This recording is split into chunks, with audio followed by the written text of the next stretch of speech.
Le monde repose sur trois choses: la vérité, la justice et la paix.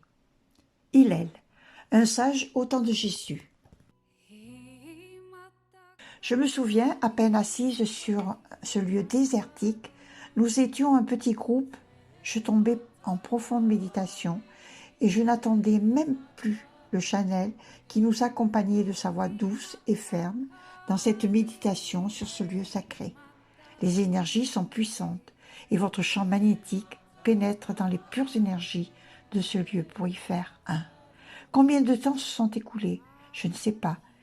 Et je captais ces quelques mots du Chanel qui terminaient en disant « Jésus ou Joshua n'est pas mort sur la croix ». Ce fut surprenant d'entendre ces quelques mots qui me fit redescendre brusquement sur terre. Beaucoup de manuscrits des Esséniens ont été trouvés par les Bédouins en 1947. La découverte des manuscrits de la Marmotte ont donné ou ont offert à l'humanité beaucoup de secrets qui étaient gardés précieusement, surtout sur les Esséniens. Les 11 grottes jusqu'ici découvertes dans la région de Kouéram a restitué outre une dizaine de rouleaux à peu près complets, des fragments plus ou moins importants de près de 600 livres. Hébreu, araméen, grec. La grotte 1 était une véritable cachette où l'on avait enfoui un certain nombre de livres pour les mettre en sûreté. Aujourd'hui, nous avons une quantité considérable de manuscrits bibliques hébreux beaucoup plus anciens. Ces manuscrits bibliques avaient été en usage dans la communauté juive installée à Kouéram. Ils sont évidemment antérieurs à la dispersion de cette communauté, laquelle a eu lieu au temps de la Grande Guerre juive, entre 66 et 70 après J.C. Pour la plupart, ce sont des copies effectuées soit en cours du 1er siècle avant J.C., soit durant les 2 premiers tiers du 1er siècle après J.C. Et même certains peuvent remonter jusqu'à 3e siècle avant l'ère chrétienne. Nous savons par des philosophes théologiens que les Esséniens étaient une branche de fraternité illuminée qui avait pris naissance en Égypte quelques années avant le règne du pharaon Aménophis IV. Et nous savons aussi bien avant la venue de Jésus-Christ qu'il y avait un centre installé en Palestine, à Kouéram, qu'on appelle aujourd'hui un monastère ouvert à toutes et à tous. Nous savons aussi que les Esséniens fondèrent des hôpitaux, des hospices pour secourir les malades, surtout pendant les grandes épidémies. Il semblerait que toutes ces structures proviendraient des Esséniens par leur ouverture de cœur, comme l'a été Maître Joshua il y a 2000 ans. Mais en tant qu'Esséniens, est-il venu pour nous rappeler ce que nous sommes et qui nous sommes? Il y avait aussi des maternités. Il semblerait que les Templiers étaient une continuité de la tradition essénienne. Alors, comme Marie a reçu une éducation essénienne au Mont Carmel, ainsi que Joseph, tous les deux étaient esséniens. On peut imaginer que Marie a accouché dans une maternité aménagée dans les grottes et créée par les Esséniens. Nous savons que Maître Jésus a été éduqué, enseigné au Mont Carmel, dès l'âge de 8 ans par les Esséniens, mais aussi par d'autres enseignants venant principalement de l'Inde. Il ne faut pas oublier non plus que cet être était de la lignée directe du roi David, ainsi que toute sa famille, donc appelé araignée. Enfin, nous apprenons que le Mont Carmel est fréquenté par des enseignants de haut niveau initiés venant de l'Inde ou des Himalayas, les écoles secrètes initiées du Tibet ou des grands sages yogis de l'Inde, et nous sommes à peu près sûrs que Jésus quittera le Mont Carmel pour partir visiter et étudier, et un long périple pendant de longues années, il semblerait 7 ans, dans ces écoles secrètes pour revenir dans son lieu de naissance. Au début de la Grande Guerre juive, 66-70 après J.C., les Esséniens sont restés calmes et n'ont pas abandonné leur siège de leur ordre. Les Esséniens avaient du courage et une force d'âme défiant toute opposition.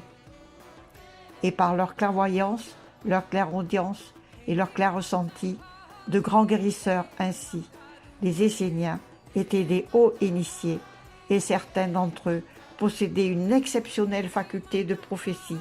C'étaient des êtres spirituels.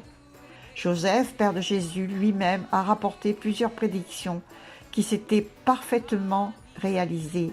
Il dit à ce propos: « Il y en a parmi eux qui se font forts de prévoir l'avenir, exercés qui sont à l'étude des livres saints, des purifications et des sentences de prophètes.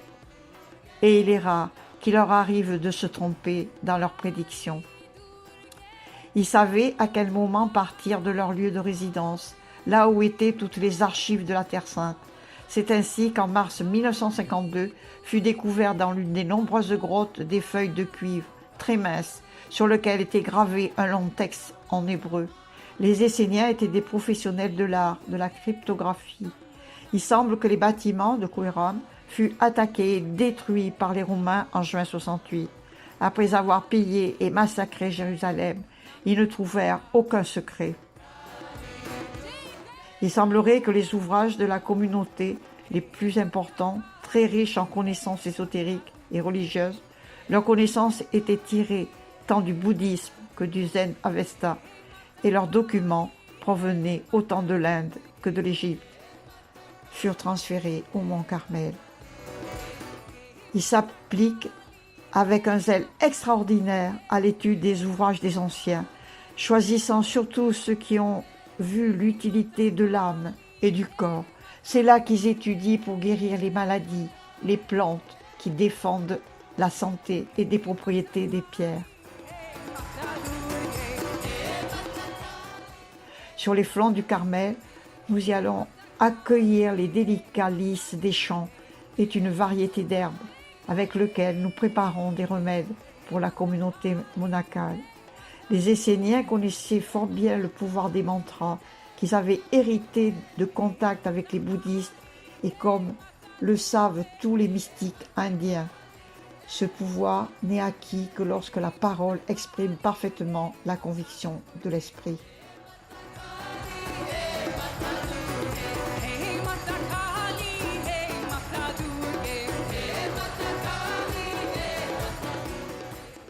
Le lac Tibériade. Le nom vient de l'hébreu tambour, qui signifie nombril. C'est un endroit magnifique. J'ai ressenti un profond calme en observant ce lac. Et il est même probable qu'il y ait une ville sous ce lac en correspondance avec d'autres lacs dans le monde. Par exemple, avec le lac Titicaca au Pérou. Cet été, cela a été un profond ressenti. On peut revivre en pensée un grand nombre d'épisodes bibliques. Sur la route de Capharnaüm, bordant le rivage où Jésus recruta ses disciples, marchant sur les eaux, des pêches miraculeuses, donna des paraboles, exorcise dans les esprits impurs, guérit des multitudes de malades, enseigne aux foules, multiplie pain et poissons, calme la tempête, et ressuscita une fillette de 12 ans, la fille de Thiers, le chef de la synagogue.